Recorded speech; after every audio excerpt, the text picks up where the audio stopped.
어두운 저녁, 한 남자가 어린 딸과 함께 테이블 앞에 앉아 있습니다. 딸은 작은 고사리 손으로 꼬물꼬물 엄마에게 줄 비즈 팔찌를 만들고 있는 중인데요. 아빠는 그런 딸을 다정하게 바라보며 웃고 있어요. 부엌에 있던 아내는 저녁 먹자 하고 식구들을 부릅니다. 누가 봐도 평화롭고 따뜻한, 특별할 것 없는 평범한 저녁이에요. 이런 평범한 일상이 얼마나 소중한 건지 그 안에 있을 땐 잘 깨닫지 못하죠. 세상이 이렇게 갑작스럽고 처절하게 무너질 수 있다는 것을, 조용히 문을 두드리는 소리 하나로 모든 게 끝날 수 있다는 것을 그 누가 알았을까요? 평화롭던 이날 밤, 어린 딸과 함께 테이블에 앉아있는 이 남자는 이 집 남편 클라이드입니다. 클라이드는 누군가 대문을 두드리는 소리에 아무런 의심 없이 문을 여는데요. 그 순간 야구 방망이가 그의 얼굴을 강타합니다. 강도가 든 거예요. 이 두 명의 강도는 클라이드를 폭행한 후 의식을 잃고 쓰러진 그의 손발을 묶어버립니다. 남편의 비명을 들은 아내가 현관 쪽으로 달려오자 강도 중 한 인물인 다비라는 자가 아내를 칼로 찔러버렸어요. 클라이드는 이 모든 끔찍한 상황을 손발이 묶이고 입도 막힌 채로 그저 쳐다볼 수밖에 없습니다. 아내를 찌르던 강도 다비. 그는 곧 거실로 나온 클라이드의 딸과도 마주하게 되는데요. 클라이드는 입이 덕테이프로 막힌 채 괴롭고 처절한 소리로 울부짖지만 다비는 아랑곳하지 않고 그의 눈앞에서 소중한 딸마저 살해했어요. 클라이드는 그 자리에서 기절해버리고 맙니다. 그리고 다시 그가 눈을 떴을 때 그 자리에 남아있는 건 피와 침묵뿐이었어요. 세상이 통째로 사라진 것 같은 그 밤이 이 모든 이야기의 시작입니다. 안녕하세요. 실제 범죄 사건 그리고 스릴러 영화 줄거리를 알고 싶게, 듣고 싶게 정리해서 전해드리는 알고 싶은 이야기 J 채널입니다. 자, 오늘 들려드릴 영화는 2009년에 개봉한 영화인데요. 법과 정의 그리고 복수에 관한 질문을 아주 극단적이고 섬뜩한 방식으로 던지는 영화 모범시민입니다. 분노와 냉정함을 동시에 품은 주인공 클라이드, 그리고 그와 정면으로 맞서게 되는 한 검사 닉. 이 두 남자가 어떻게 서로 완전히 다른 편에 서게 되는지 지금부터 차근차근 들려드릴게요. 알고 싶은 이야기 J. 오늘의 영화 줄거리 이야기 시작합니다. 클라이드네 집에서 강도 살인 사건이 발생한 직후 수사가 시작됩니다. 이윽고 두 명의 강도가 검거되는데요. 한 명은 다비, 그리고 다른 한 명은 에임스입니다. 목격자도 있고 정황 증거도 있어요. 앞서 나왔듯 그 모든 상황을 지켜본 클라이드가 목격자이자 피해자인 거죠. 그는 당연히 이 범인 두 사람 모두 합당한 처벌을 받을 거라 믿었습니다. 그런데 사건을 담당한 검사 닉이 예상치 못한 얘기를 전해와요.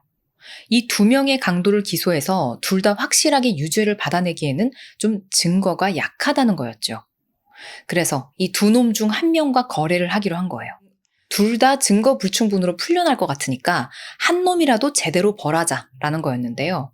법정에서는 간혹 이런 식의 형량 거래가 이루어지곤 하죠. 문제는 실제로 클라이드의 아내와 딸을 직접 살해한 사람은 여러분도 들으셨다시피 다비라는 인물이었거든요. 그런데 검사 닉은 바로 그 다비에게 3급 살인으로의 감형을 제안하고 대신에 공범 에임스에 대한 반대 증언을 받자고 합니다. 그러니까 다비한테 자기 공범인 에임스에 대해서 좀 불리한 증언을 해달라라고 얘기한다는 거예요.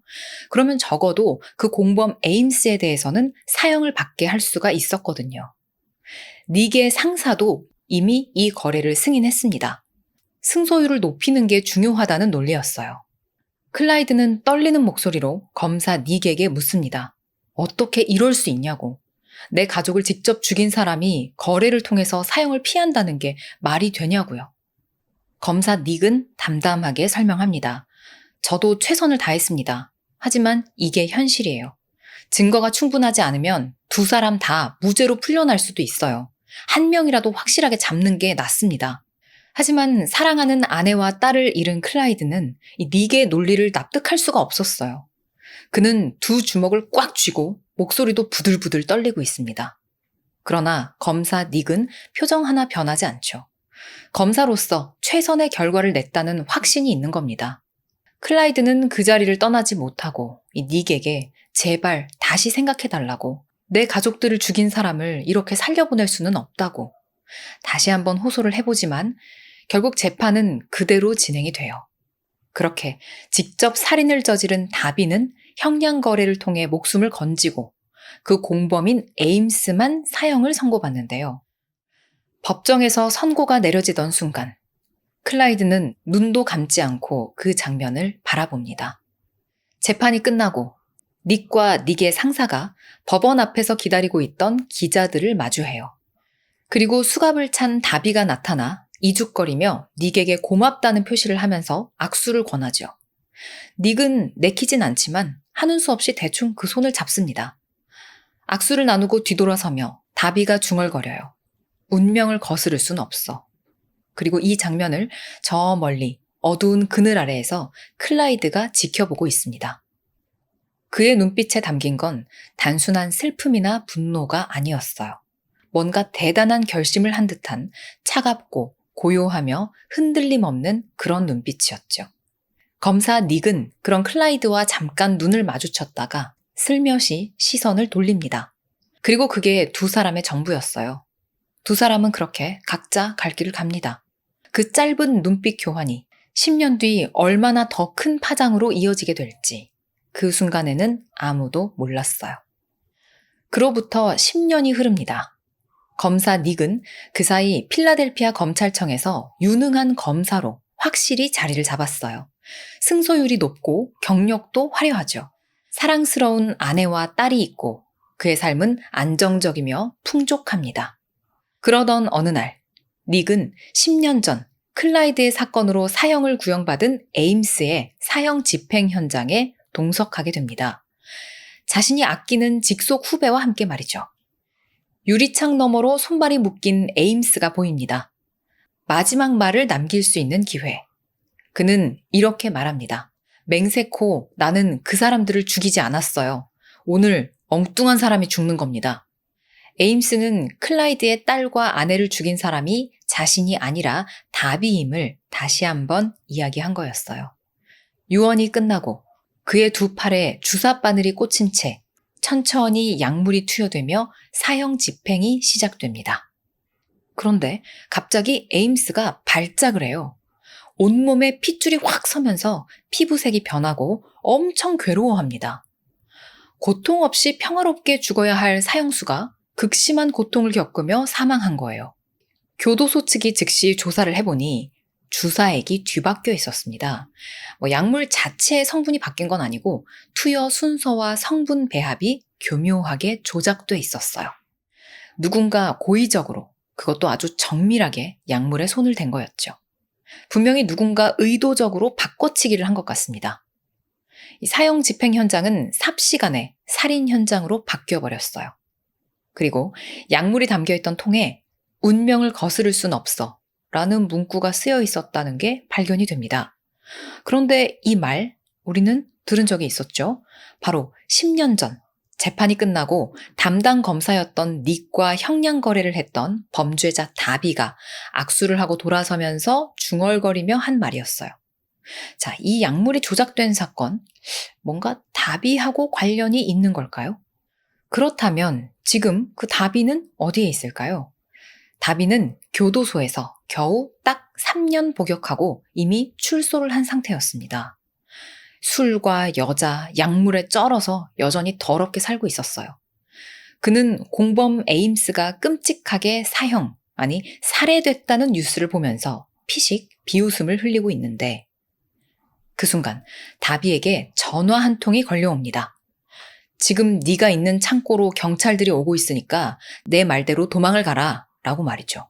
다비는 왜 장난인가 싶어서 콧방귀를 끼고 창밖을 흘끗 내다보는데 정말로 경찰이 오고 있습니다. 전화를 건 남자는 에임스의 죽음에 네가 용의자가 된 거다 라고 친절하게 알려주며 어떻게 도피할 수 있는지 그 경로까지 일러줘요. 그렇게 경찰차에다 총을 쏘고는 허겁지겁 도망치는 다비. 다음 날 그는 아주 끔찍한 모습의 시체로 발견이 됩니다. 단순한 살인이 아니라 아주 정교하고 잔인한 방식으로 죽임을 당한 걸로 보이는데요. 머리와 몸은 분리됐고 다른 신체 부분들도 정말 말로 어떻게 설명을 할 수가 없을 만큼 끔찍하게 훼손됐어요. 약물과 지혈대를 이용해서 움직이지도 빨리 죽지도 못하게 만든 다음 천천히 이 잔인한 작업을 실행한 걸로 보입니다. 다비는 수술대에 눕혀진 채 고통스럽게 죽어가면서 거울을 통해 자신에게 행해지는 이 모든 고문 과정을 볼 수밖에 없었어요. 그리고 다른 한쪽에는 클라이드의 아내와 딸의 사진이 붙어 있습니다. 자, 누가 이런 짓을 저지른 건지 충분히 예상이 가능하시죠? 네, 맞아요. 다비에게 도주 경로를 알려준 것도, 그런 뒤에 그를 잔인하게 죽여버린 것도 바로 클라이드였어요. 복수심에 불탄 클라이드는 위장 경찰인 척 다비에게 전화를 걸어 그를 유인한 후 보거에 독을 써서 마비시킨 다음에 놈을 납치하고는 수술?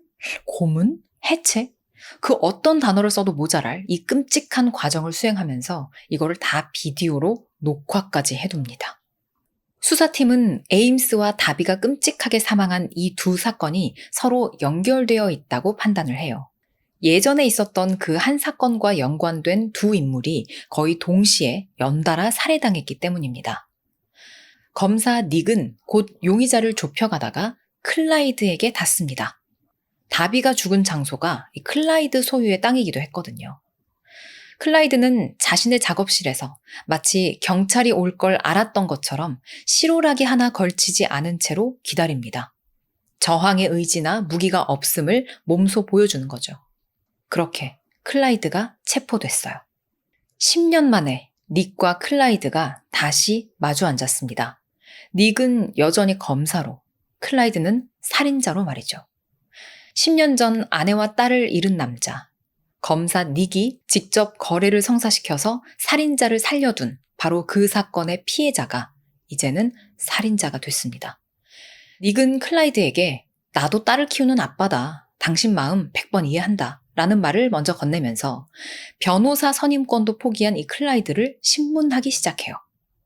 간단한 인적 사항 확인 작업만 거친 뒤 닉은 단도직입적으로 당신이 다비를 죽였냐? 에임스도 죽였냐? 라고 묻는데요. 클라이드는 마치 철저하게 공부를 하고 준비한 듯 법적으로 자백의 효력을 가지지 못할 말들로만 골라서 대답을 합니다. 죽이고 싶었다. 둘 다 죽어 마땅하다. 머릿속에 계획은 있었다. 와 같은 말들 뿐이죠. 하지만 닉은 이걸 자백으로 듣고 다 녹음했다. 이제 게임 끝났다. 뻔히 다 알겠다. 라면서 자리에서 일어서려고 해요. 그러자 클라이드가 받아칩니다. 중요한 건 아는 게 아니라 법정에서 증명할 수 있냐는 거잖아요. 나한테 그렇게 말한 적 있지 않나요?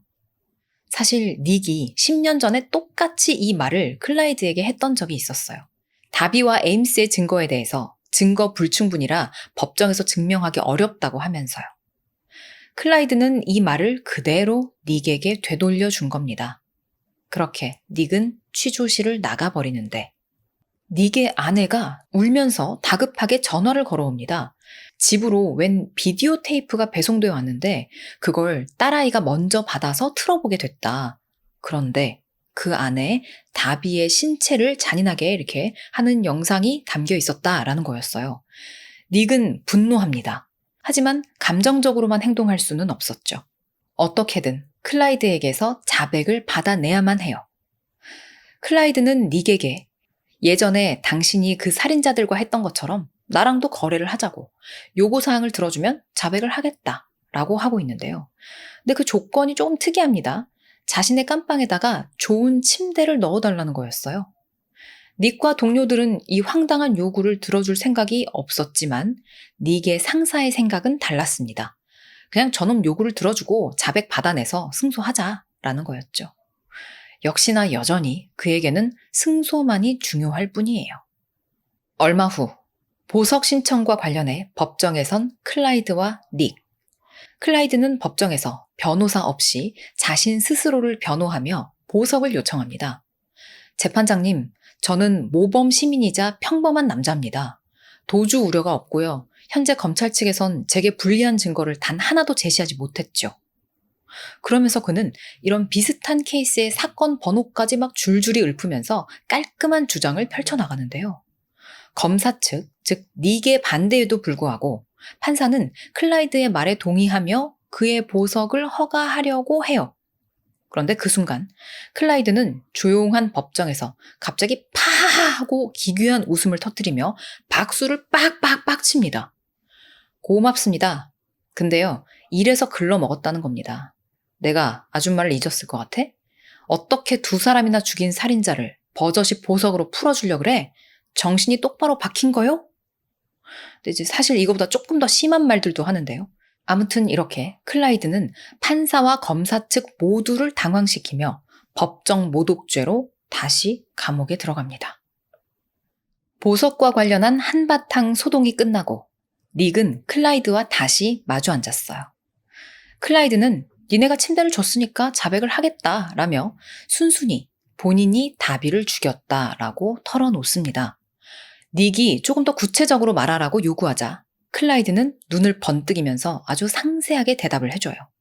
볼트 커터로는 신체 어디를, 금속 가위로는 또 어디를, 쇠톱으로는 어디를, 커터 칼로는 어디를 잘랐어요. 이런 식으로요. 그러면서 되묻습니다. 이 정도면 충분히 구체적인가요?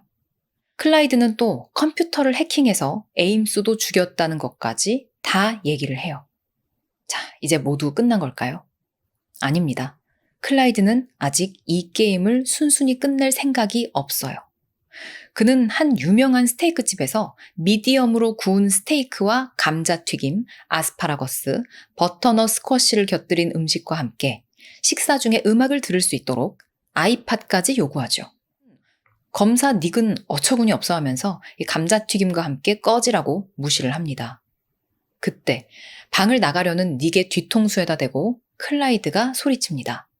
그 변호사 놈의 목숨이라면? 클라이드는 10년 전 다비를 변호했었던 변호사의 목숨을 걸고 거래를 또 제안하는 거였어요. 사실 그 변호사는 이미 실종된 지 사흘이 지난 상태였습니다.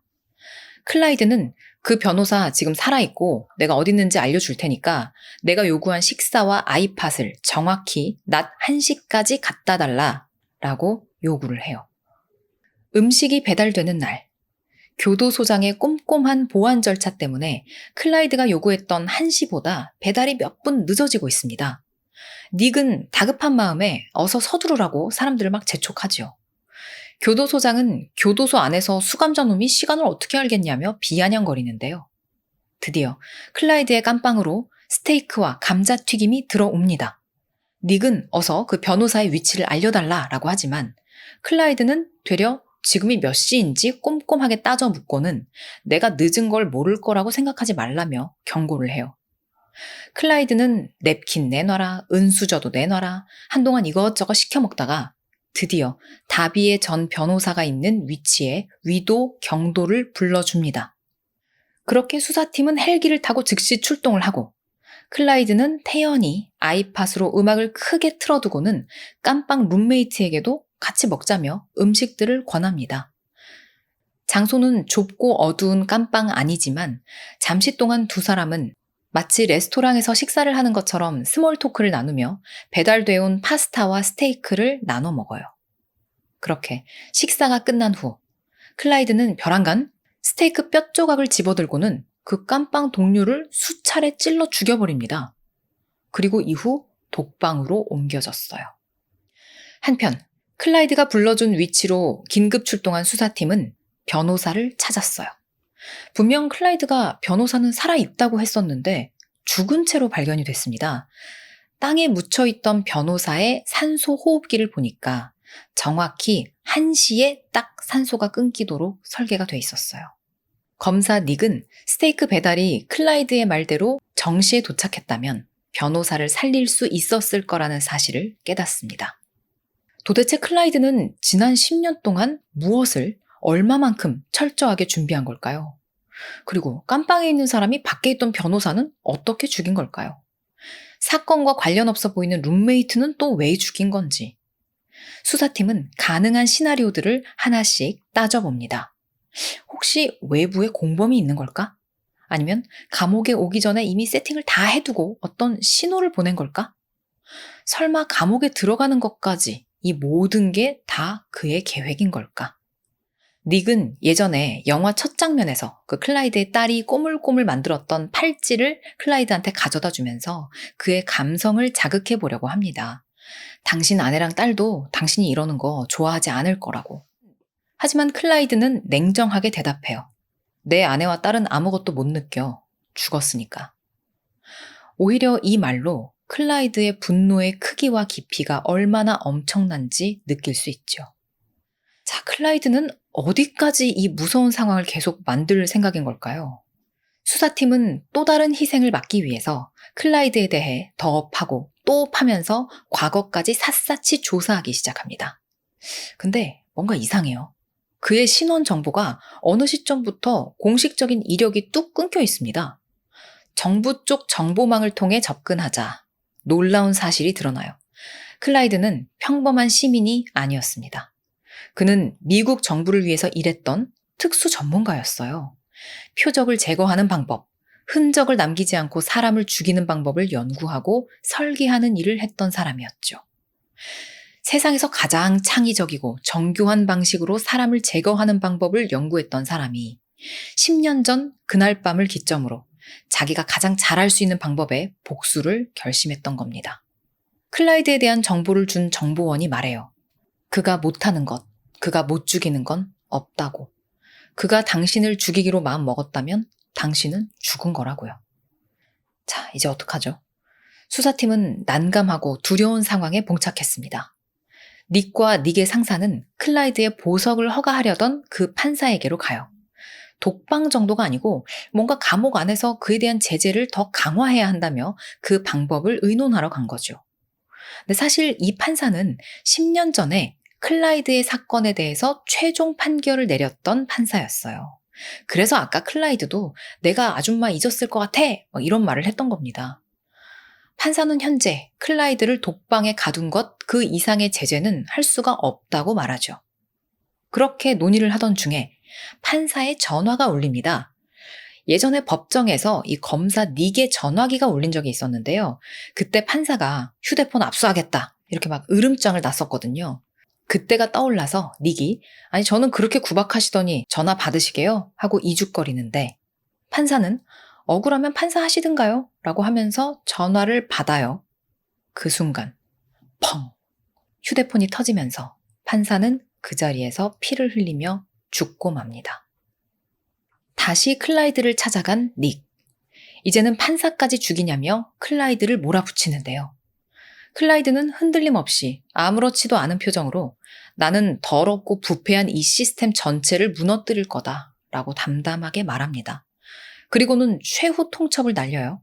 다음날 오전 6시까지 자신을 석방하고 기소를 다 취하하면 살인을 멈추겠다고. 그렇지 않으면 모두 다 죽여버리겠다고.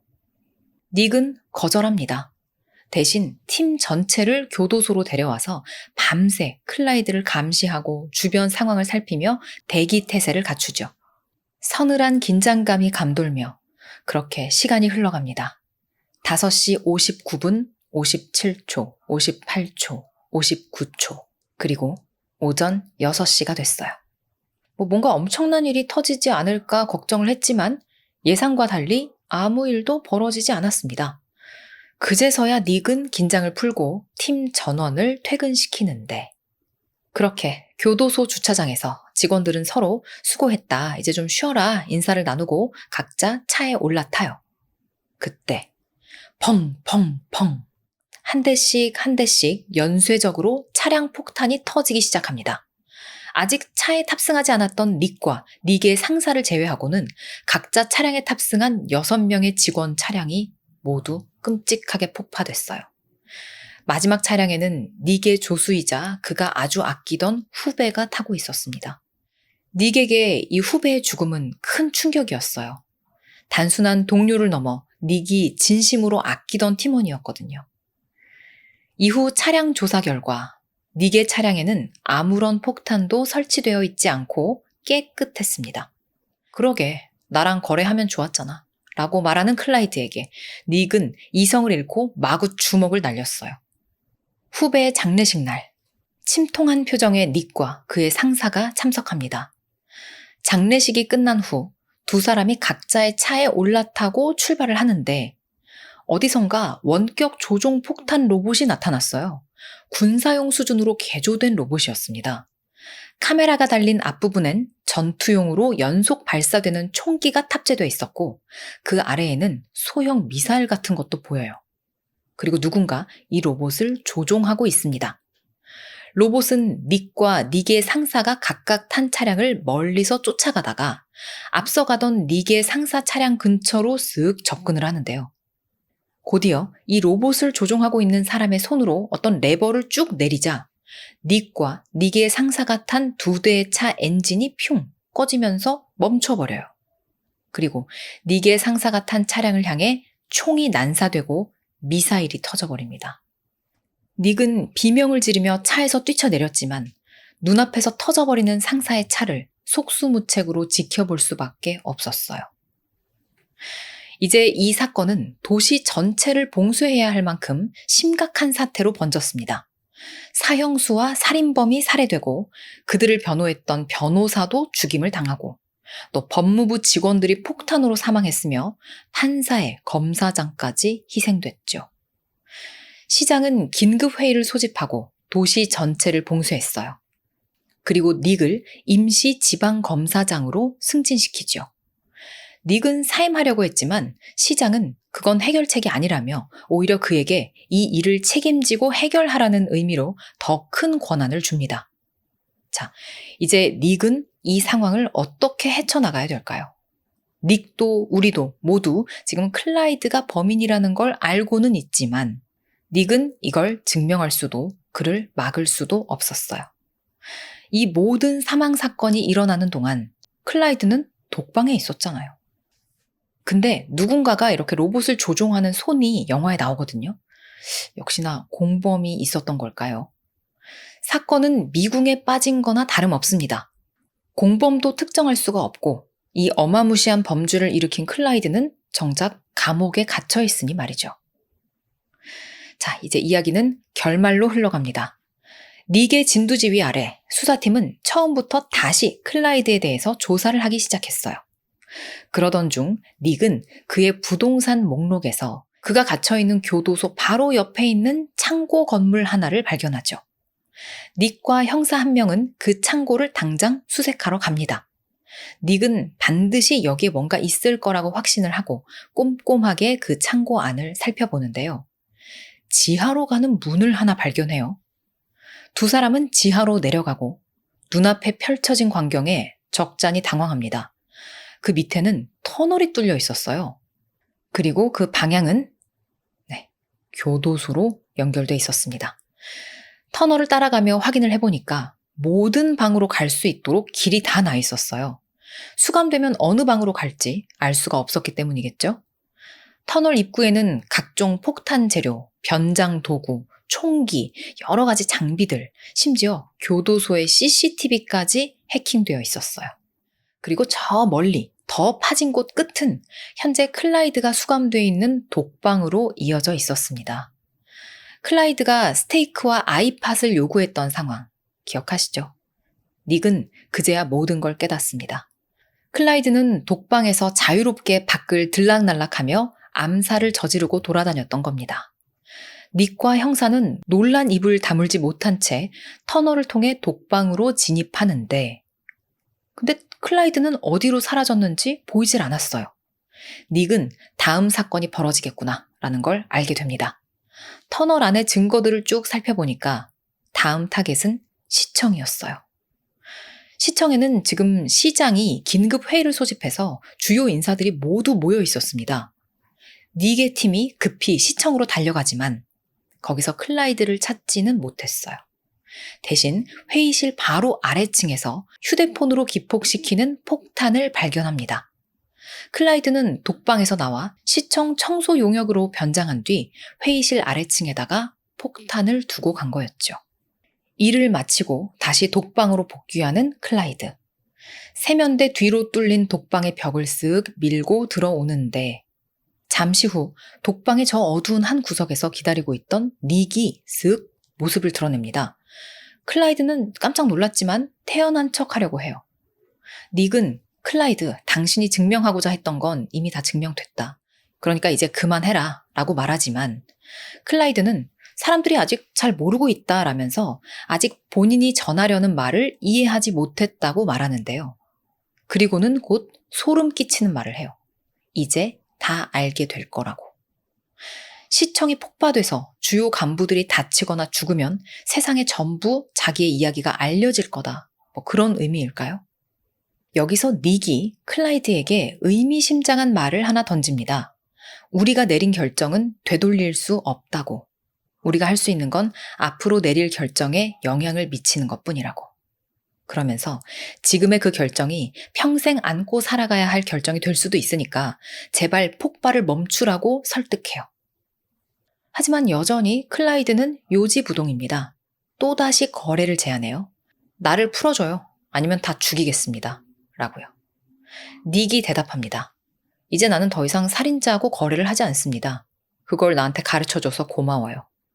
클라이드는 그 말을 듣고 진심으로 기뻐하는 표정이에요. 자신이 그토록 원하던 걸 닉이 이제야 배웠다고 하니까 말이죠. 10년 전에 그랬다면 더 좋았겠지만요. 클라이드는 기폭제인 휴대폰을 들어 보란듯이 폭탄의 버튼을 눌러버립니다. 그러자 닉은 독방문을 잠그고 나가버려요. 그 문이 닫히는 순간 클라이드의 비밀 터널로 연결된 문도 밖에서 기다리고 있던 형사에 의해서 찰칵 잠깁니다. 문 밖에서 닉이 말해요. 이제 25초 정도 남은 것 같은데 평생 안고 가야 할 결정. 25초 후 클라이드가 누른 휴대폰 기폭제 벨소리가 그의 침대 아래에서 울립니다. 침대 아래를 내려다보자 거기에 폭탄이 있었어요. 닉이 시청에 있었던 폭탄을 클라이드의 독방 침대 아래로 옮겨놓은 거였습니다. 클라이드는 그제서야 자신이 역으로 당했다는 사실을 알아챘죠. 순식간에 불길에 휩싸이는 클라이드. 하지만 되려 이 순간 그의 표정은 평온해요. 그는 닉이 건네줬던 자신의 딸이 만들어준 팔찌를 꼭 손에 쥐고 한 줌의 재가 됩니다. 오늘의 영화는 이렇게 끝이 나요. 법이 완벽하지 않을 때 그 틈을 개인이 직접 채우려고 하면 어디까지 가게 되는 걸까요? 그게 과연 진짜 정의일까요? 아니면 또 다른 범죄일까요? 모범시민은 그 질문을 영화 내내 관객에게 쉼없이 던집니다. 클라이드 역을 맡은 제라드 버틀러의 연기는 이 영화의 절대적인 핵심이에요. 광기와 이성이 정교하게 공존하는 그런 모습, 또 깜빵 안에서도 전혀 위축되지 않고 오히려 그 공간 전체를 지배하는 것만 같은 그 태도가 정말 쉽게 잊히질 않습니다. 시간 되신다면 꼭 한번 이 영화 찾아보시기를 권해드려요. 그럼 우리는 다음 영상에서 또 만나요. 안녕.